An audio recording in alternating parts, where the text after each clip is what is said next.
You know, the thing that Knowles was talking about is really important about how much the press has ceased to be pro-American and has ceased to be, and instead is pro-elite, pro-socialist, pro-global, you know, all the things that really, and by the way, as I keep saying, we already live in a global world. That's not the question. The question is whether there are going to be countries in the global world that can compete and that have different ideas and different ways of living. Because if you take those away, who protects you from King George Soros or Emperor George Soros or whoever it is? Who protects you if you don't have a country with certain laws that protect you? You know, you can't count. If those laws disappear from George Soros's empire, then who will protect the Americans and keep the Americans free? You know, I mean, if you've got at the top, you've got a bunch of tyrants like at the UN saying, you know what we need? We need some blasphemy laws. Who stops that if there are no countries where you say, yeah, well, in our country, we don't have blasphemy laws. You can say anything you want.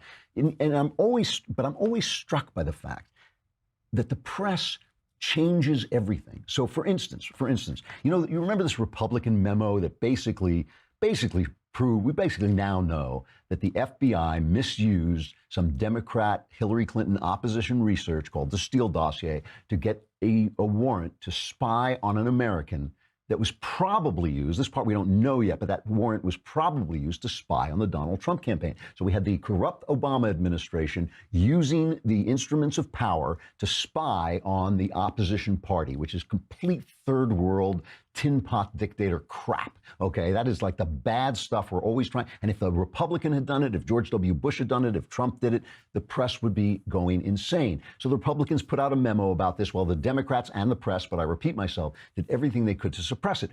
So the Democrats put out their counter memo, which according to the Wall Street Journal doesn't really say much except that we feel we can trust Christopher Steele, that his Oppo research was actually good. That's what but they say that anyway.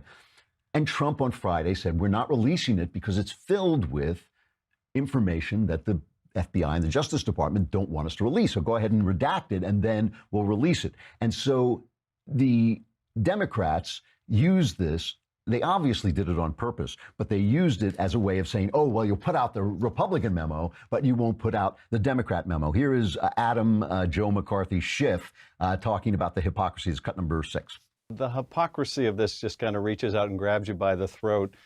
Here, the Republicans write a memo which the FBI quite accurately describes as misleading and omitting material facts. The Department of Justice says it would be extraordinarily reckless to release this.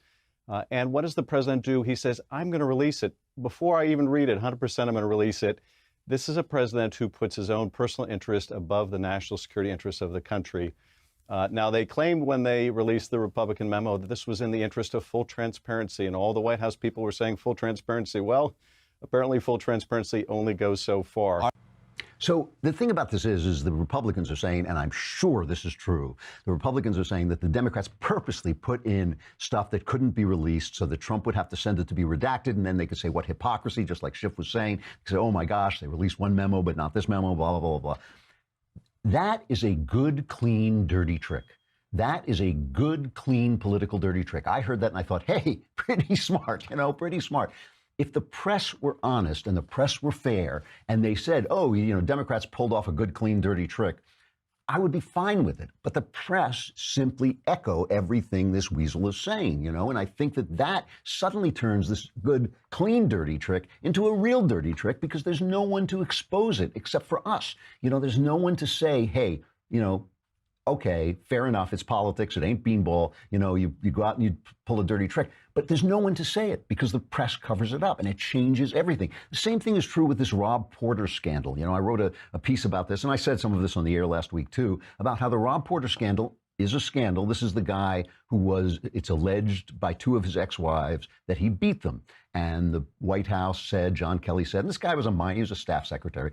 And John Kelly said, we support him, we like him, we know him, he didn't do this, he says it's not true. And then there came out a picture of one of his ex-wives with a black eye, and they basically said, you're out. They threw him out.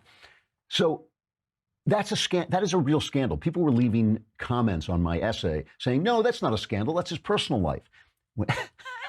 When you beat your wife, that's an act of villainy, right? That's a criminal act of villainy. It's like, it's like saying, oh, well, yeah, but he robs banks off, off duty. He's a serial killer off duty. You can't really fire him for that. No. When you're working with a guy and he turns out to be a villain, you throw him out. So that was the right thing to do.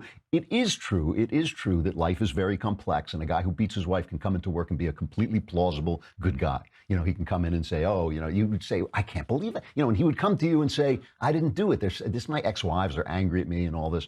And you would believe him. Life is very complicated. People are very multifaceted. But once you have once I feel like it's not like a trial. You don't have to have it doesn't have to be beyond a reasonable doubt. But once you begin to think, this guy was beating his wife, he's out of there. He's gone. It's scandal. It's a scandal. It's a 2 on the scandal meter.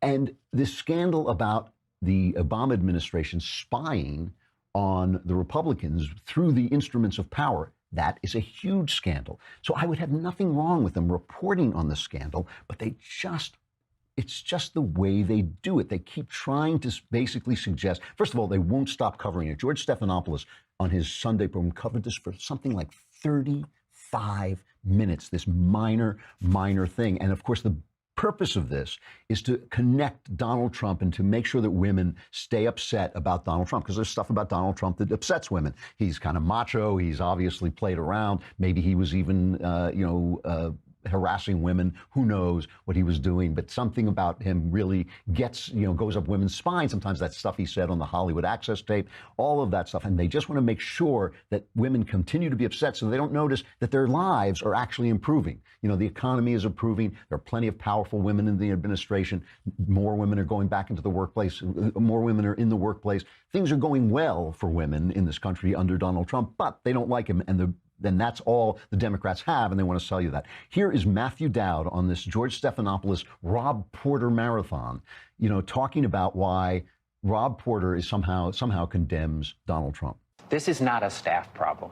This is not a management problem. That's like saying Pablo Escobar has a staff problem because drug smugglers and drug dealers work for him. Donald Trump could not pass a FBI background check or get a security clearance if he worked as staff at the White House. Based on all his actions, based on 12 credible women that have accused him of sexual harassment, based upon his first wife, who in her first divorce proceedings said she was raped by him, then recanted it, based upon a guy that defrauded thousands of people in a university situation. This is a guy, as President of the United States, who enables this. So why wouldn't the General Counsel, why wouldn't the Chief of Staff basically say, it doesn't matter, we have this guy as president? So this is what they're after. They're after John Kelly. John Kelly has come and he's cleaned up the White House. The thing that a lot of, as you've noticed and as we've talked about, a lot of the things that the left tries to do to Donald Trump end up blowing up in their own face. And one of the reasons this may blow up on their own face is that one of the women, the ex-wives, says she told the FBI about the abuse that she was suffering while they were doing interviews about it to get him clearance, right? Because the FBI comes around. If you get an appointment in the White House, the FBI does an investigation into you to make sure that they can clear you for security. And this is one of the things that you can't get cleared on. So my question is did the FBI tell John Kelly? And if not, why not? And secondly, who leaked this to the press? I think it was the Daily Mail that first ran with this. Who leaked it? If the FBI leaked it, then it really does seem to me that the FBI is still operating to hide the malfeasance they committed while Donald Trump was running for president. And so this could really become part of the scandal, because just like this whole Russia scandal it now really seems that the only people who colluded with the Russians are the Democrats, who got all this information from Christopher Steele, who got it from the Russians. The only people who were colluding with the Russians were the Democrats. It may turn out to be that the FBI is the reason that they didn't know about this. I can't say that for sure, but all I do know is it's a scandal. Donald Trump should call John Kelly into his office and say, General, I rebuke thee. John Kelly should say, Mr. President, I stand rebuked, and everybody should get back to work. And, we can talk about it, but the way it's always the press that turns these things, because they're working so hard for one side, the side of the elites, the side of the corporations, the side of globalism, the side of the Democrats, because they're working so hard for one side, is they take these stories and they make fools of themselves, and they make you feel like, oh, forget it already, just drop it. And they distort and ruin everything.